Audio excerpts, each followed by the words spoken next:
नमस्कार। Last turn पे हमने विमीय सूत्र, विमीयों का मतलब क्या होता है, विमीय विश्लेषण में किन किन चिन्हों का उपयोग करना पड़ता है, इन सब के बारे में हमने जानकारी हासिल की थी और कुछ सवाल हमने होमवर्क में लिए थे। तो जरा उन सवालों को एक बार देख लेते हैं।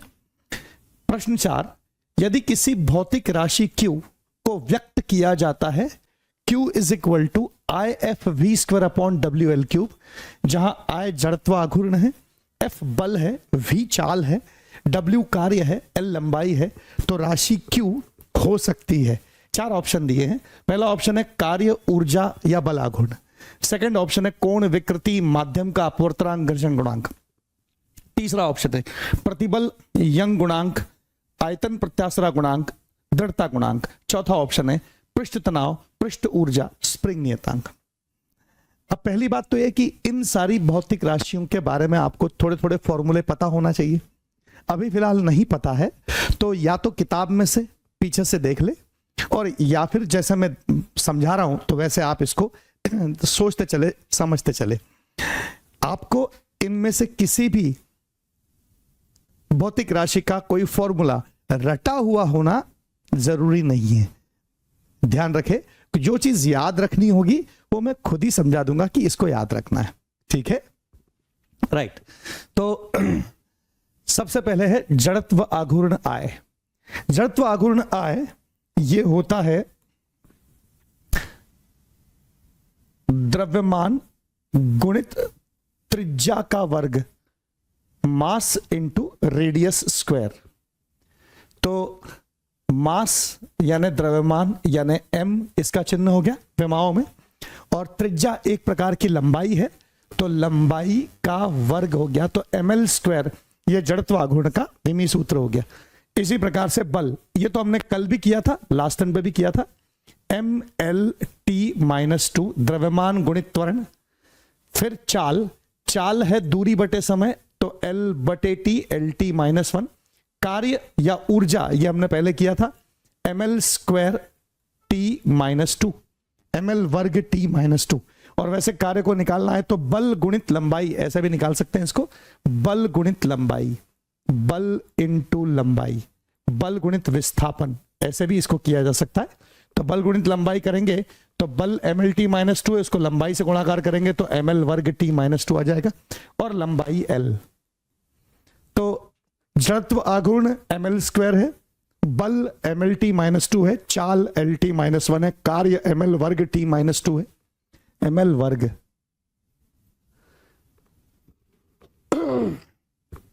लंबाई L है, तो राशि Q क्या हो सकती है? तो पहले राशि Q के लिए कैलकुलेशन में यहां कर देता हूं। राशि Q is equal to I की जगह मैं विमीय सूत्र रख देता हूं ml वर्ग इंटू F। बल की जगह विमीय सूत्र रख देता हूं mLT-2 इंटू V², चाल LT-1 LT⁻⁻1, और इसका वर्ग करना है, डिवाइडेड बाय W कार्य, कार्य की जगह mL वर्ग T-2, और L³ लंबाई का क्यूब, तो L³।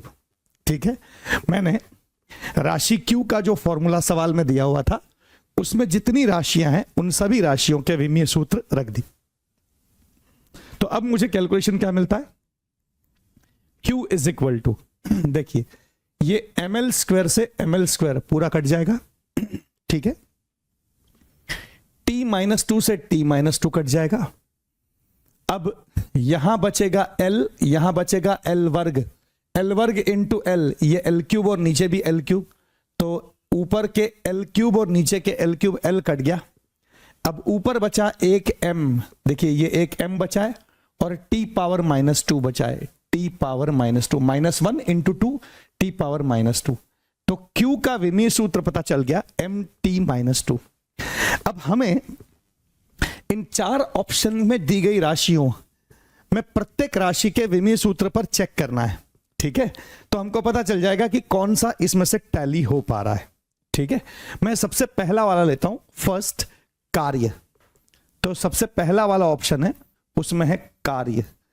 कार्य यानी बल इंटू विस्थापन या बल इंटू लंबाई, बल गुणित विस्थापन, विस्थापन एक प्रकार की लंबाई है तो बल इंटू लंबाई, ऐसे भी लिख सकता हूं इसको। तो बल इंटू लंबाई यानी ये हो जाता है mlt-2 इंटू एल यानी ml²t-2। ऊर्जा, ऊर्जा हम पहले से जानते हैं, गतिज ऊर्जा हाफ mv² हमने किया भी था, ml²t-2। तो ऊर्जा के लिए मैं डायरेक्ट लिख देता हूं ml²t-2, ठीक है। और बल आघूर्ण, बल आघूर्ण ये होता है बल इंटू अक्ष से लंबवत दूरी, बल गुणित लंबवत दूरी। तो थोड़ा थोड़ा फर्क है कार्य और बल आघूर्ण में।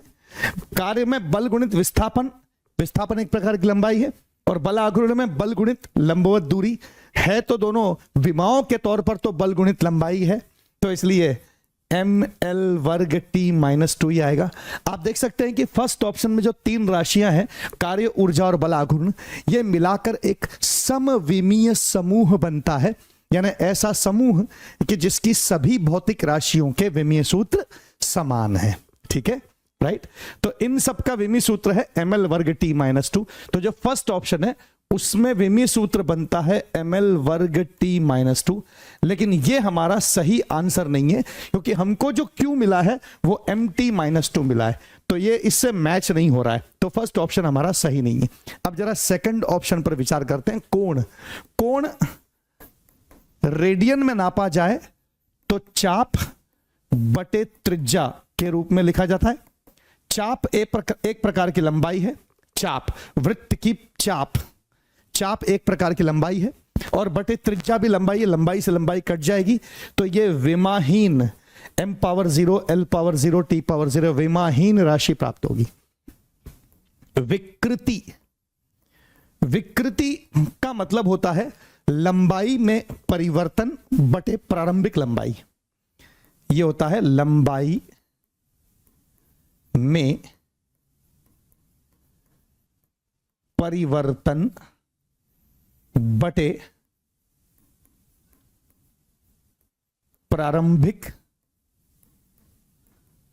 लंबाई।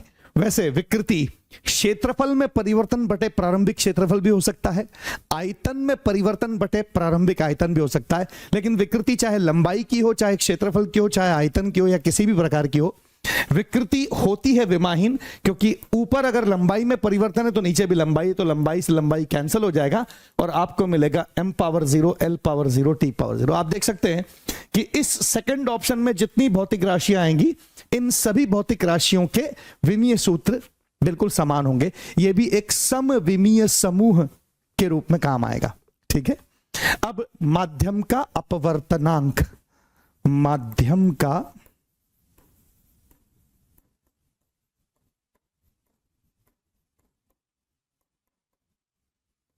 अपवर्तनांक, माध्यम का अपवर्तनांक यह लिखा जाता है प्रकाश की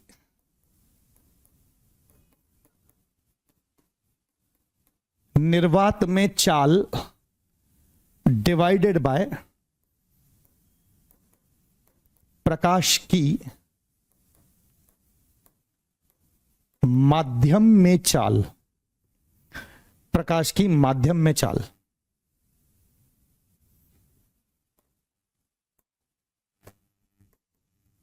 दो चालों का अनुपात है, प्रकाश की चाल निर्वात में डिवाइडेड बाय प्रकाश की चाल माध्यम में।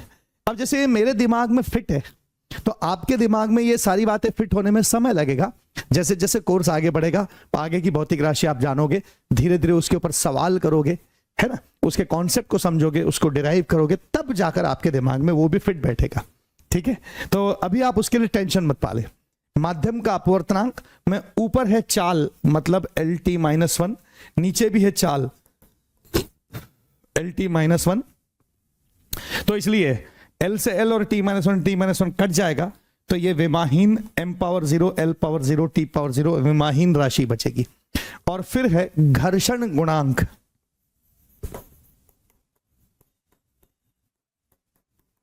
घर्षण गुणांक। घर्षण गुणांक ये होगा, इसमें एक फॉर्मूला आता है घर्षण गुणांक में। घर्षण गुणांक का जो चिन्ह है उसे म्यू लिखा जाता है। तो घर्षण गुणांक म्यू, तो घर्षण बल is equal to mu into N, या घर्षण गुणांक म्यू इज इक्वल टू घर्षण बल बटे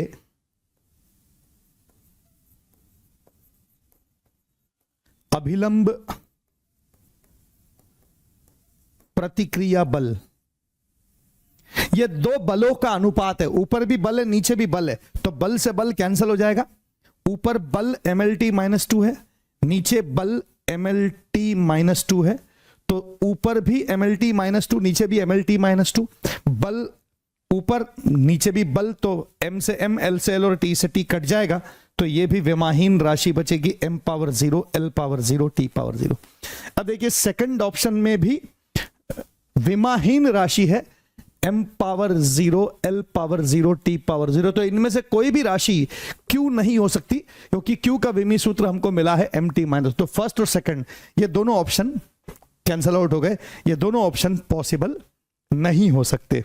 ठीक है, अब जरा अगले ऑप्शन पर आते हैं, थर्ड ऑप्शन पर आते हैं। तो थर्ड ऑप्शन पर आते हैं अपन।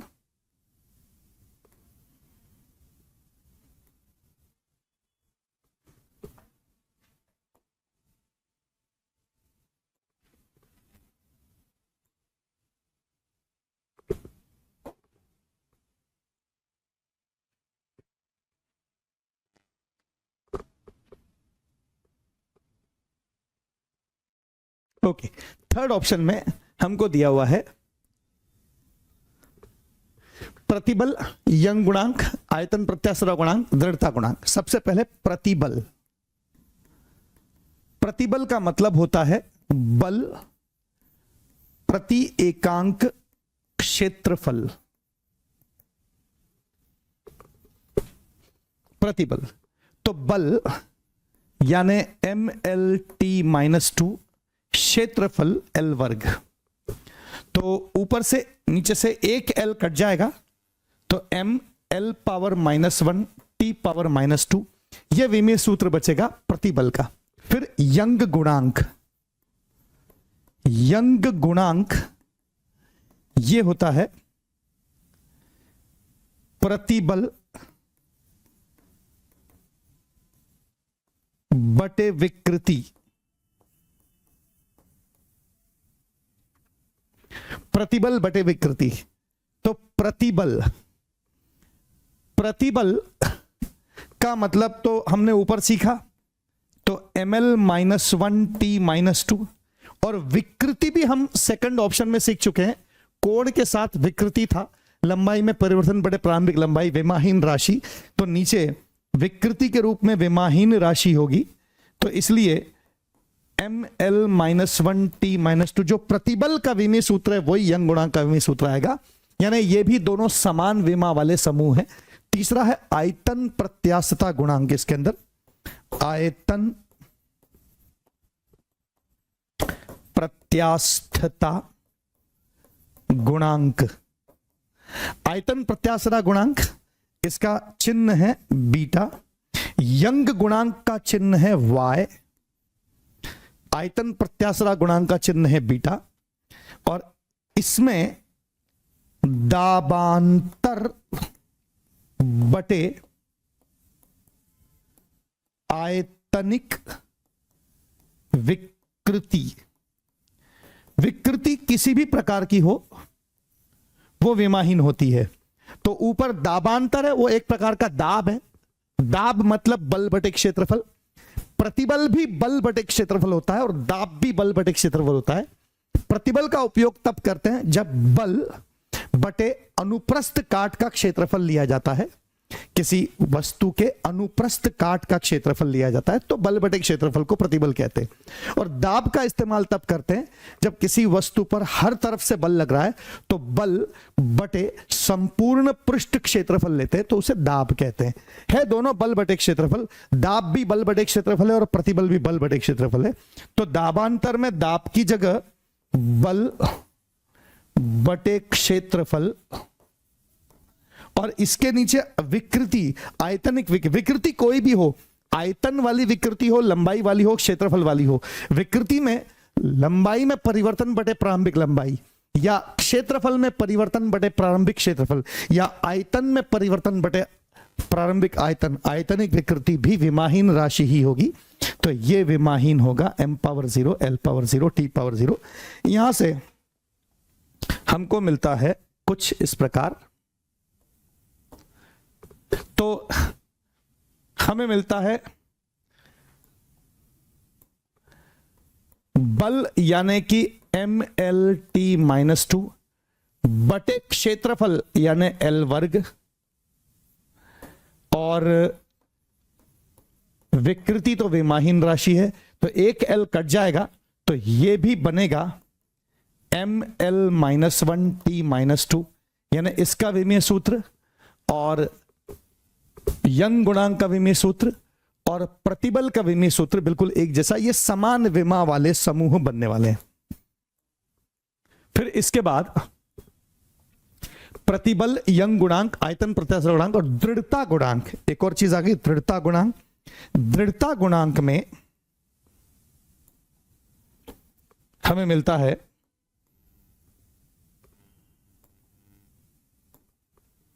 दृढ़ता गुणांक,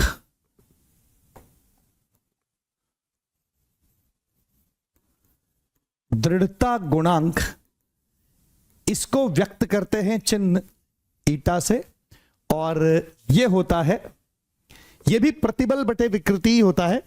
यंग गुणांक भी प्रतिबल बटे विकृति होता है, दृढ़ता गुणांक भी प्रतिबल बटे विकृति होता है, लेकिन प्रतिबल अलग अलग प्रकार के होते हैं।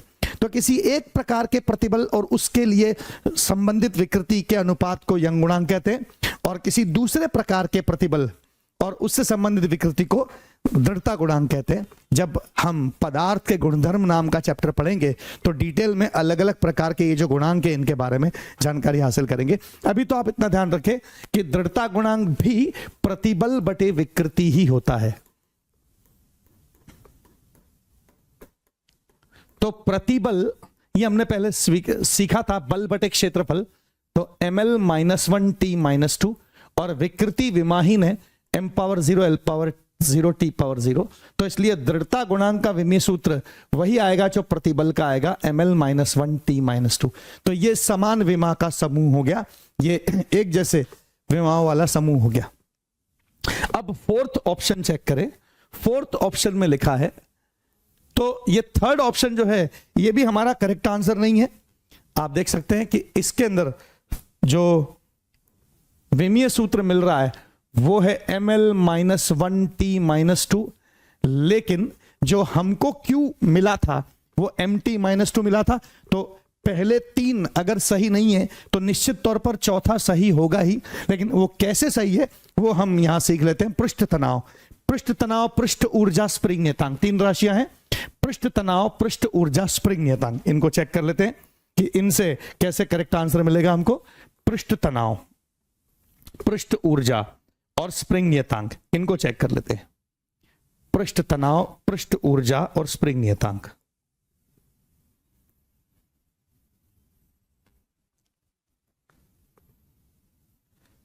चेक करते हैं इनको। पृष्ठ तनाव, पृष्ठ ऊर्जा और स्प्रिंग नियतांक, ऑप्शन नंबर 4 है ये। पृष्ठ तनाव, इसको लिखने का तरीका है बल बटे लंबाई। ये बल बटे लंबाई होता है, फोर्स अपॉन लेंथ। बल ये होता है mlt-2, लंबाई l, l से l कट जाएगा, ये बनेगा mt-2। और ध्यान से देखें कि ऊपर जो Q राशि हमको मिली थी वो भी mt-2 मिली थी, इसीलिए ये करेक्ट आंसर में जाएगा। इसी के साथ एक और राशि है पृष्ठ ऊर्जा। पृष्ठ ऊर्जा ये होगा संचित ऊर्जा प्रति एकांक क्षेत्रफल।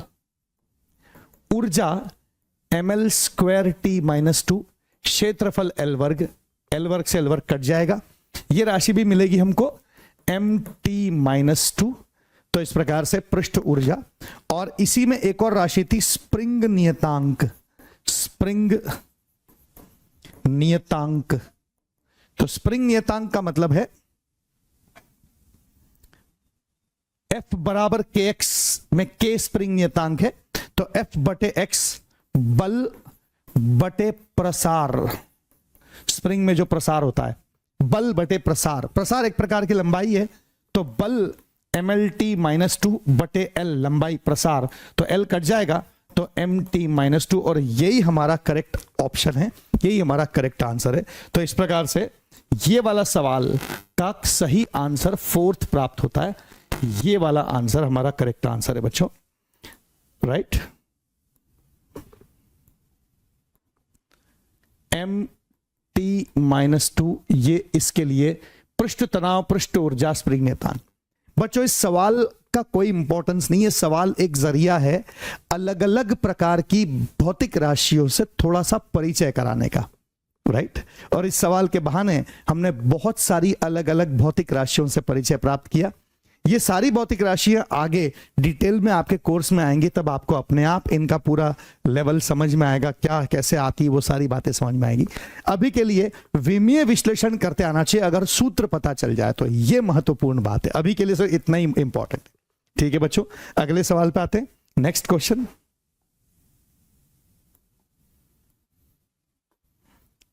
नेक्स्ट क्वेश्चन ले लेते हैं, ये अगला सवाल है। निम्न समूहों में से किस समूह की राशियों के विमीय सूत्र समान है? इनमें से किस भौतिक राशि के, किन भौतिक राशियों के समूह की विमीय सूत्र की वैल्यू एक जैसी, जरा चेक करना है हमको।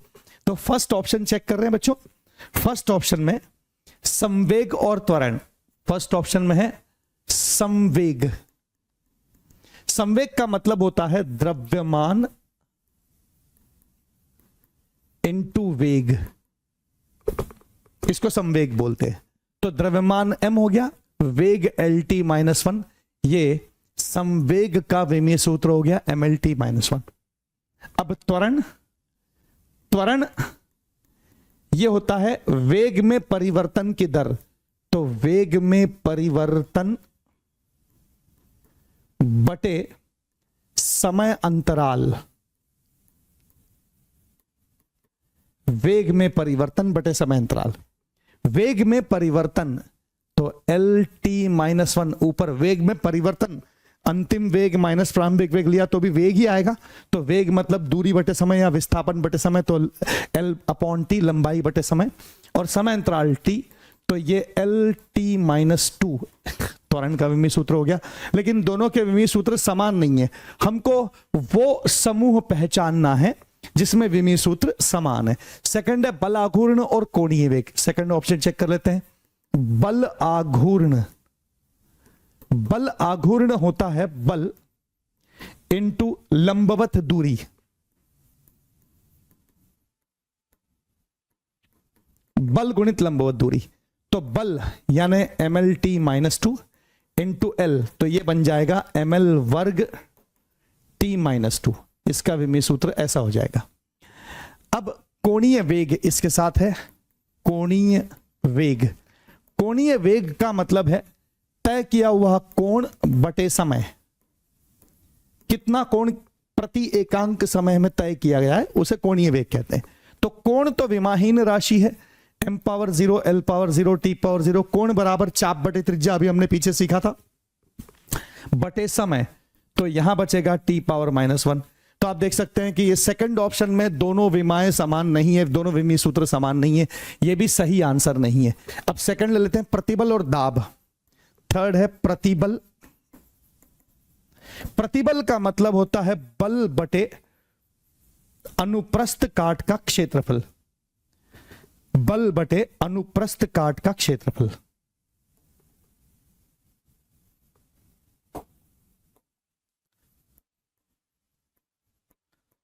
अनुप्रस्थ क्षेत्रफल, तो बल बटे क्षेत्रफल, तो बल बटे क्षेत्रफल यानी M L T minus two बटे एल स्क्वायर, तो यह बनेगा M L power minus one T power minus to.